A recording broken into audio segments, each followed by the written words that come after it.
Hello class, स्वागत है आपका हमारी छोटी सी कक्षा में आपके अपने YouTube channel commerce mantra commerce classes पे। This side your educator Neetu Bairagi. और आज की क्लास में हम कंप्लीट करेंगे हमारा जो सेल्स ऑफ गुड्स सेक्टर है उसका बचा हुआ पोर्शन है वो हम पूरा करेंगे। अब तक जो आपने बातें की हैं वो सारी बातें एक ही थी कि किसी ने सेल कर दी, किसी को सेल कर दी। There was a person who was known as the seller, विक्रेता के रूप में जाना जाने वाला एक पर्सन था, एक बायर था। दोनों कोई एग्रीमेंट कर रहे थे, दोनों टाइम पे पैसे दे रहे थे या तो या नहीं दे रहे थे, उन पे कुछ प्रावधान लग रहे थे। अब ये आता है कि जो सेलर है उसने जब बायर को कोई गुड्स ट्रांसफर करी तो उसका प्रमाण क्या है, उसका सर्टिफिकेट क्या है, उसका डॉक्यूमेंट क्या है। उस डॉक्यूमेंट के बारे में पढ़ना भी इस एक्ट के अंदर लिखा हुआ है और उसके कुछ प्रावधान दिए गए हैं जो हम इस लेक्चर में आज डिस्कस करेंगे। उस डॉक्यूमेंट को बोलते हैं आपका डॉक्यूमेंट ऑफ टाइटल। जो आपका डॉक्यूमेंट ऑफ टाइटल होता है अंडर सेक्शन 2 सबसेक्शन 4, सेक्शन 2 के क्लॉज 4 में, क्योंकि डेफिनेशन सारी सेक्शन 2 में दी होती है। Document of title to goods क्या होता है? ये वो वाला डॉक्यूमेंट होता है जिसमें पोजेसर को ये राइट मिल जाता है कि वो उसमें लिखी हुई गुड्स को मालिक की तरह उनके साथ व्यवहार कर सकता है, यानी उसमें जो गुड्स लिखी गई हैं वो उनका ओनर बन जाता है।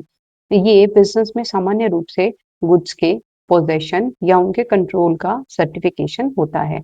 इस डॉक्यूमेंट की सहायता से क्या होता है, एंडोर्समेंट की जाती है या डिलीवरी की जाती है और गुड्स की जो ओनरशिप होती है उसको ट्रांसफर किया जाता है। तो आई होप आपको मीनिंग समझ में आया होगा कि जो आपका डॉक्यूमेंट ऑफ टाइटल होता है वो क्या होता है। उसके बाद document of title of goods, जैसे कि बिल ऑफ लीडिंग, इसमें से क्वेश्चन आता है कई बार, बिल ऑफ लीडिंग क्या है, डॉक वारंट या बिल ऑफ लीडिंग जो है आपका ये डॉक्यूमेंट ऑफ टाइटल है या नहीं, मेट्स रिसिप्ट जो है वो डॉक्यूमेंट ऑफ टाइटल है या नहीं है। तो ये देखो, जैसे बिल ऑफ लीडिंग है, डॉक वारंट है, वॉर हाउस जो आपका वो वेयर हाउस है उसके उसके उसका जो कीपर है वहां पे उसका सर्टिफिकेट है, वॉर फिंगर सर्टिफिकेट है, रेलवे की रिसिप्ट है, या फिर आपका मल्टी मॉडल कोई ट्रांसपोर्ट मॉडल है तो उसका कोई डॉक्यूमेंट है, कोई डिलीवरी वारंट है या कोई ऑर्डर है। तो डॉक्यूमेंट का जो टाइटल है इट शुड बी यानी title of document should be unconditional. इसमें गुड्स की डिलीवरी बिना किसी शर्त या बिना किसी वादे के लिखी हुई होनी चाहिए। जनरली जो किसी भी कॉन्ट्रैक्ट में होता है वैसी ही होनी चाहिए, यानी कोई कंडीशंस नहीं लिखी होनी चाहिए कि जब अगर ये शर्त पूरी, जब पूरी दुनिया सो जाएगी उसी के बाद आप इस प्रोडक्ट का यूज करेंगे, ऐसा नहीं होना चाहिए। कि आपने कोई वो किया है, कोई अगर टेक्सटाइल्स का जो हम एग्जांपल जनरली लेते हैं तो कहते हैं कि जब सर्दियों का सीजन होगा ना, तो वो गर्मियों के सूट है और कह रहा है कि जो विंटर सीजन में ही केवल आप इसे सेल करेंगे, नहीं। वो आपने ट्रांसफर कर दी ओनरशिप, अब वो चाहे उसका वो मालिक है वो जाने कुछ करे। उसके बाद है जो केवल एक्नॉलेजमेंट होती है वो आपका डॉक्यूमेंट ऑफ टाइटल नहीं होता। जैसे कि बिल ऑफ लेडिंग तो जो होता है वो आपका डॉक्यूमेंट ऑफ टाइटल होता है। यानी कि जो आपका पर्सन है जो सामने सामान को रिसीव करने वाला है उसके पास एक बिल बना हुआ होता है, उसको बोलते हैं आप बिल ऑफ लेडिंग। और बिल ऑफ लेडिंग में सारी टर्म्स एंड कंडीशंस लिखी होती है, जो डिलीवरी आ रही है उसकी क्वांटिटी क्वालिटी सब चीजें वो उससे मैच करेगा। जैसे आपका एक शिप आ रहा है, उस शिप में आपके जो सामान है सारा उस शिप में रखा हुआ है, उस शिप से जब अनलोड होगा तो उस समय आप उस रिसिप्ट से सारी चीजें वो मैच करेंगे बिल ऑफ लेडिंग से। और वो बिल ऑफ लेडिंग किसके पास होता है? यहाँ एक पर्सन खड़ा है जो इस सामान का ओनर है, उस सामान के पास वो बिल ऑफ लेडिंग है उसके हाथ में, तो वो उसका ओनर हो जाता है। और वो जो बिल ऑफ लेडिंग है उस समय उसको आप बोलेंगे आपका डॉक्यूमेंट ऑफ टाइटल। लेकिन जो मेट की रिसिप्ट होती है वो आपका डॉक्यूमेंट ऑफ टाइटल नहीं होता, ये केवल एक्नॉलेजमेंट के रूप में दिया जाता है कि वी आर मेयरली एक्नॉलेजिंग कि ये वाली जो गुड्स हैं इस शिप में लोड कर दी गई और इस शिप में इतनी सारा सामान है। यानी मेट कौन होगा? इस शिप में जो लोड करवाने लग रहा है आदमी उसको मेट बोलेंगे, और उसने जो रिसिप्ट ली है शिप के कैप्टन से इस पूरी गुड्स को लोड करने के बाद उसे आप बोलेंगे मेट्स रिसिप्ट।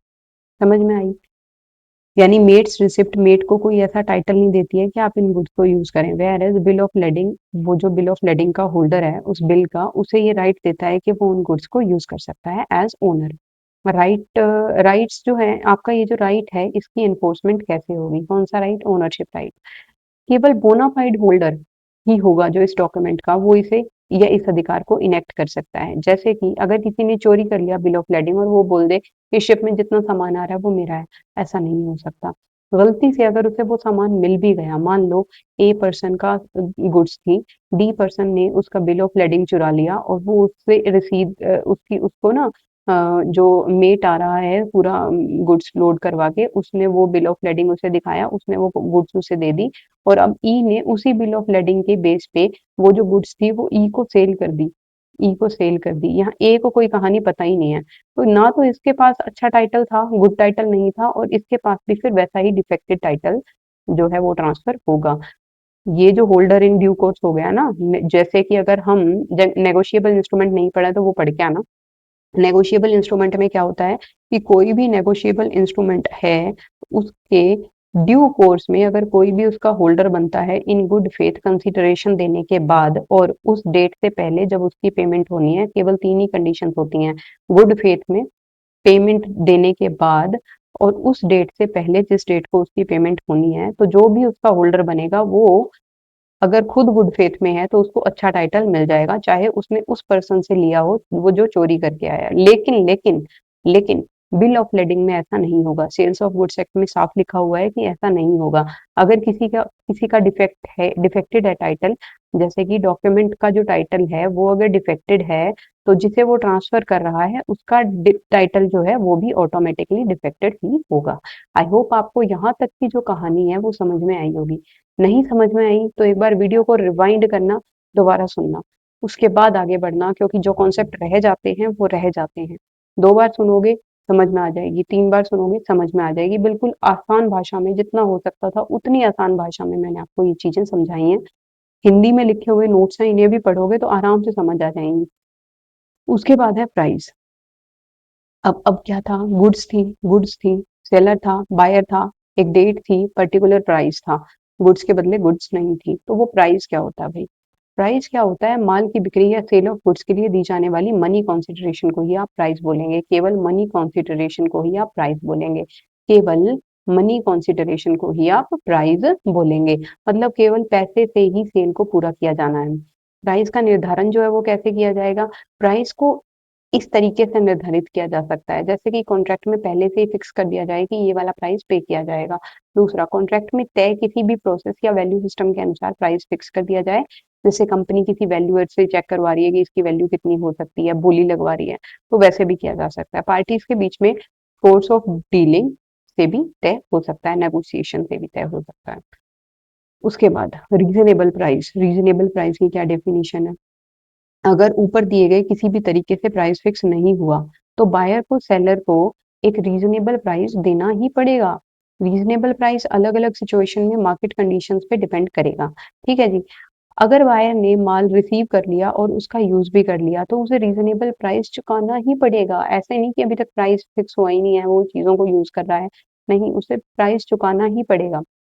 नहीं चुकाएगा तो क्या होगा? फिर उसके वो राइट्स, जो बायर के राइट्स थे, अगर मान लो सामान डिफेक्टेड निकल गया, तो वो फिर सेलर को उस चीज के लिए कह नहीं सकता कि ये तुमने क्या भेज दिया। ऐसा नहीं कर सकेगा वो कानूनी तौर पे। अब क्या डिफरेंस है भाई sale and agreement to sale में? देखो, पहले वैसे थोड़ा थोड़ा हम कर चुके हैं, थोड़ा और डिटेल में कर लेते हैं। सेल में ओनरशिप जो है प्रॉपर्टी की वो तुरंत ट्रांसफर हो जाएगी। ओनरशिप जो है प्रॉपर्टी की वो फ्यूचर में ट्रांसफर होगी और कंडीशनल होगी। किसी भी कंडीशन के पूरे होने के बाद ही वो ट्रांसफर होगी। राम ने हनुमान को 20 बोरी चावल 10,000 रुपए में बेच दिए और ओनरशिप तुरंत ट्रांसफर हो गई, तो इसको सेल बोलेंगे। मनी ने 100 किलो सीमेंट फ्यूचर में शिप से आने पर खरीदने का वादा किया और ओनरशिप तभी ट्रांसफर मानी जाएगी जब शिप आएगा। तो ये है आपका अग्रीमेंट टू सेल।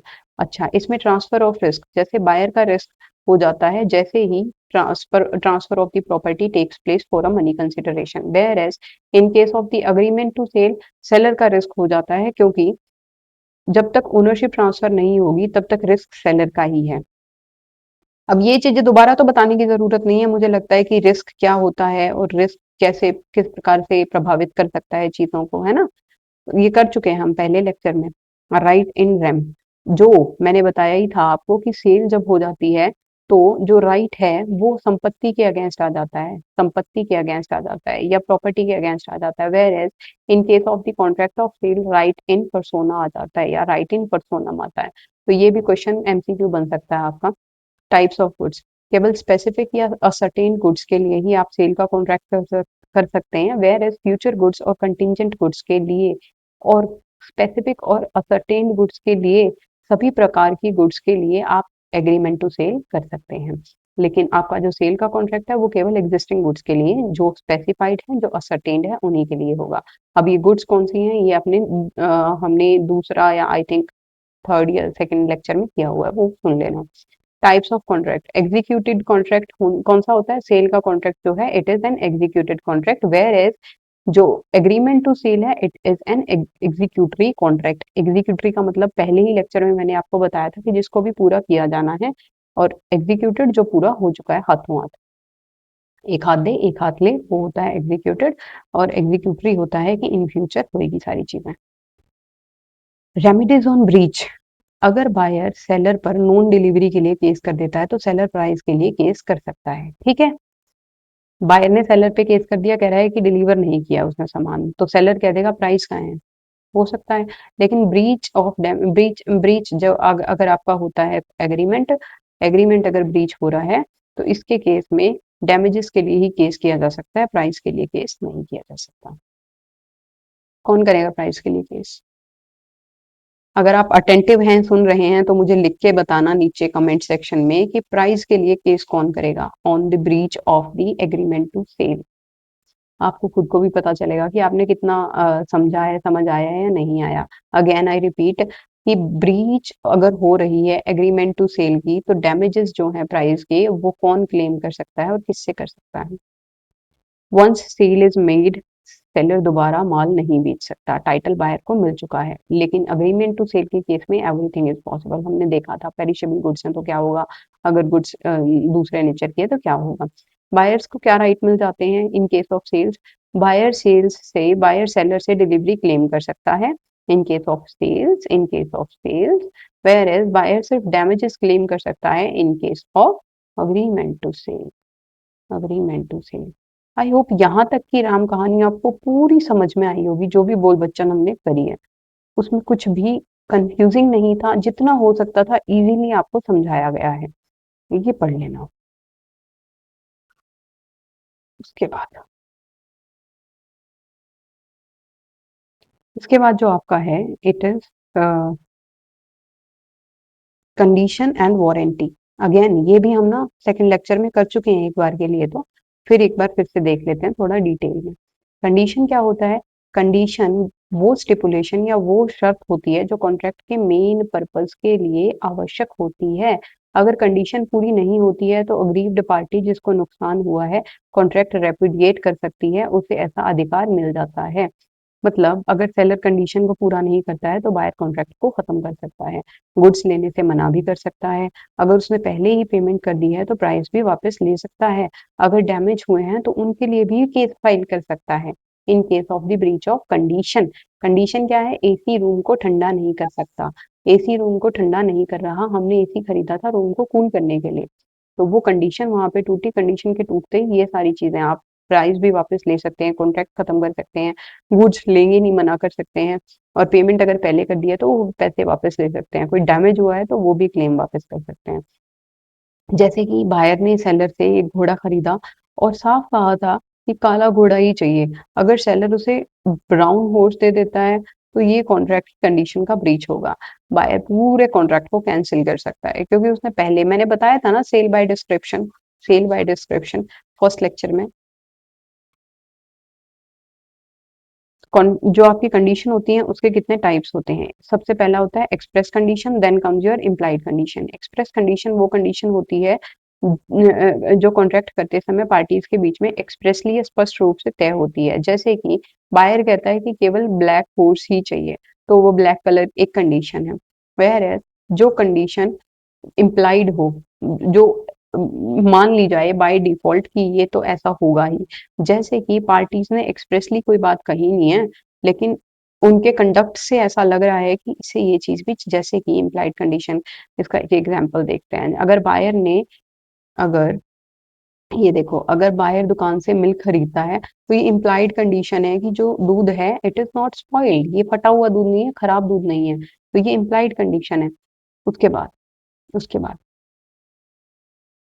अब ये थोड़ी ना जाके बताएगा वो अगर डेयरी पे जा रहा है कोई दूध लेने के लिए, दूध का पैकेट लेने के लिए, तो वो इससे थोड़ी ना ये थोड़ी ना जाके कहेगा भाई बिना फटा हुआ दूध दे दो। नहीं, ऐसा नहीं होता। ये इम्प्लाइड है कि अगर वो दूध का पैकेट खरीदने आया है तो वो फ्रेश ही पैकेट खरीदने आया है। Condition as to the title, ये बहुत ही जरूरी है। ये एज इट इज आती है, ये साथ के साथ कंडीशन है ना, आपको ऑप्शन में आ जाएंगी। इनके अलावा कोई और एक कोड लिख के और कह देगा कि इनमें से कौन सी नहीं है, तो इनका आपको नाम याद होना चाहिए। Condition as to title, seller के पास माल का मालिकाना हक होना चाहिए, यानी ओनरशिप राइट होना चाहिए, ये कंडीशन है। यूं नहीं है मालिक कोई और है और बेच आपने किसी और को दी चीज, नहीं हो सकता।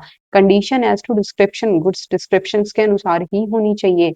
कंडीशन एज टू सैंपल, अगर सैंपल से सेल हो रही है तो जो गुड्स आपने सप्लाई करी है वो सैंपल के जैसी होनी चाहिए। Condition as to sample and description. Condition as to quality of fitness for buyer. Condition as to merchantability, goods market में सेलेबल होनी चाहिए, ऐसे नहीं फटा हुआ दूध रखे बैठे हो। कंडीशन एज टू होलसमनेस, खाद्य वस्तुएं खाने लायक होनी चाहिए और सुरक्षित होनी चाहिए। ये सारी की सारी कंडीशंस भाई आपने करनी ही करनी है, एज इट इज याद करनी है ये साथ की साथ। क्यों?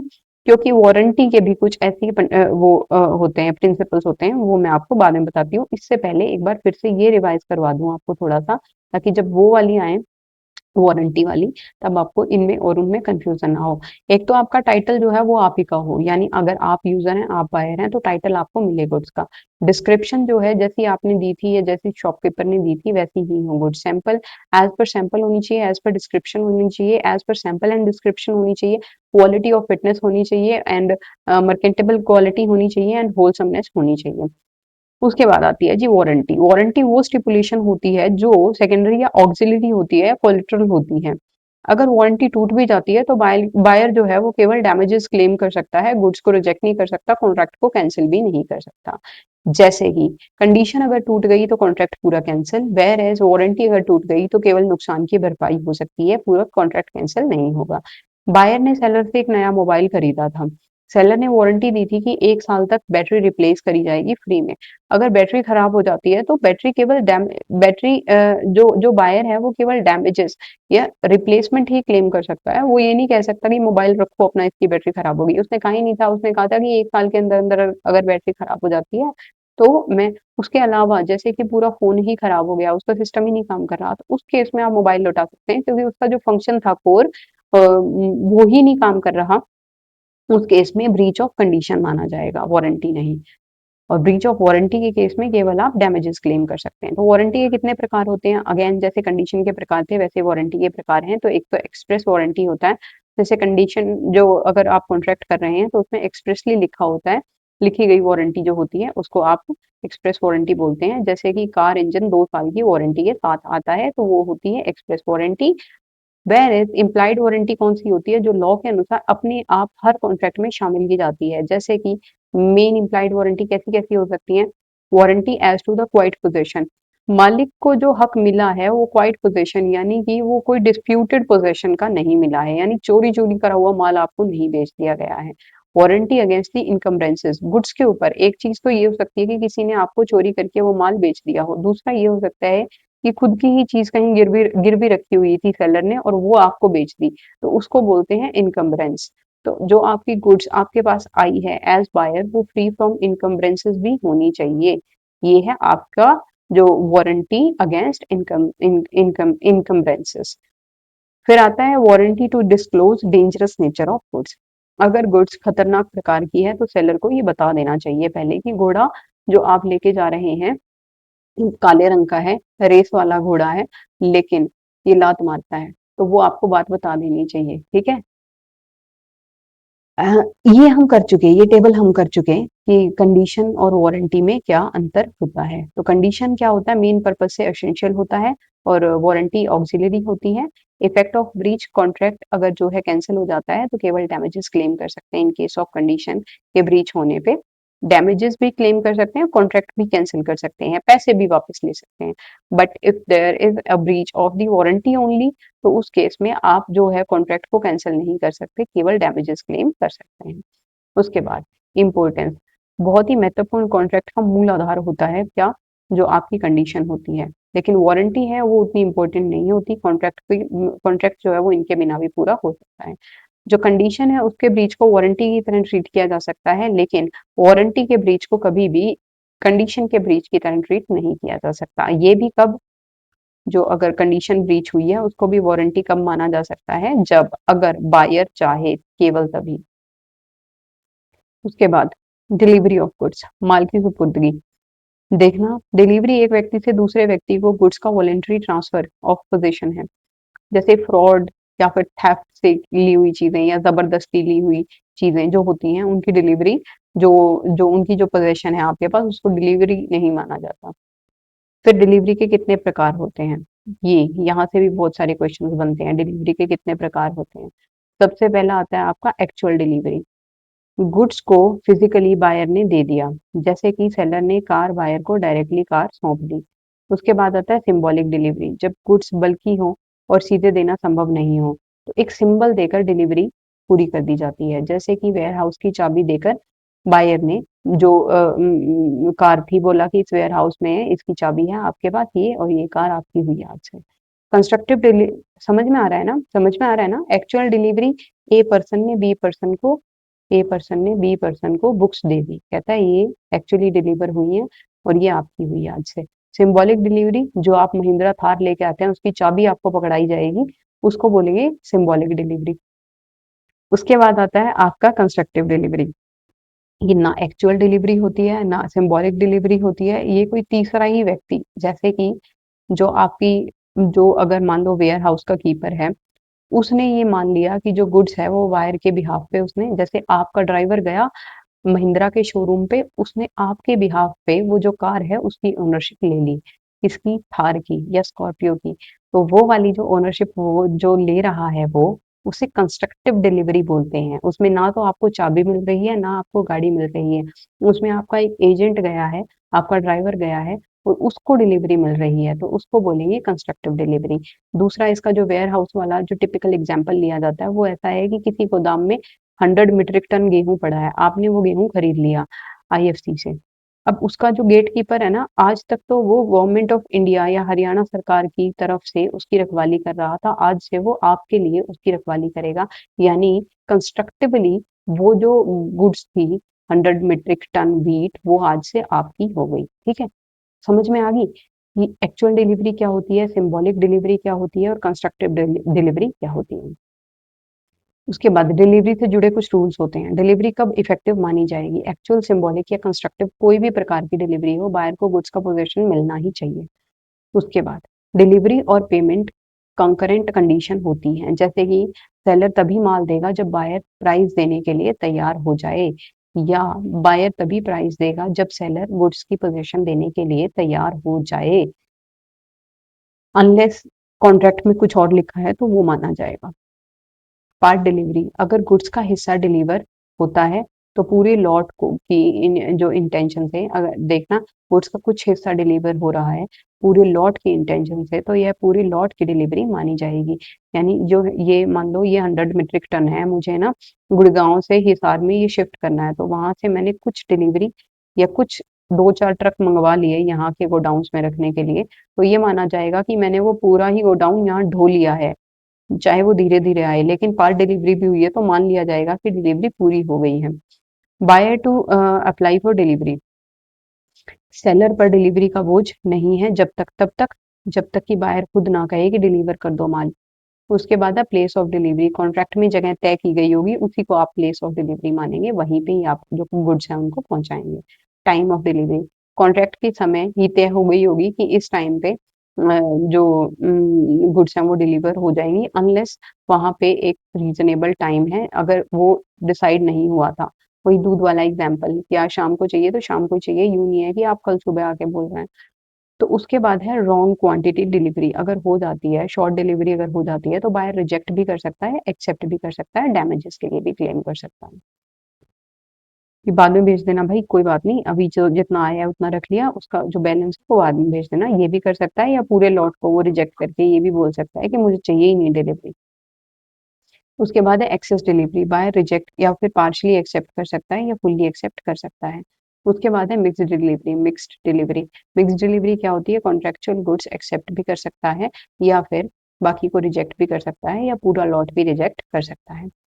क्या मतलब? मिक्स डिलीवरी, यानी कॉन्ट्रेक्चुअल गुड्स को, जो गुड्स थी उनका कुछ हिस्सा उसने रिजेक्ट कर दिया, यानी दो तरह की गुड्स मंगवाई हुई थी, एक को उसने रिजेक्ट कर दिया, एक को उसने पूरा स्वीकार कर लिया, और थी दोनों ही पार्टली डिलीवर हुई थी, तो एक का तो पूरा लॉट ही कैंसिल हो जाएगा और एक का जितना बैलेंस बचा है वो उसे बाद में मिल जाएगा। कॉमन सेंस वाली बातें हैं बिल्कुल।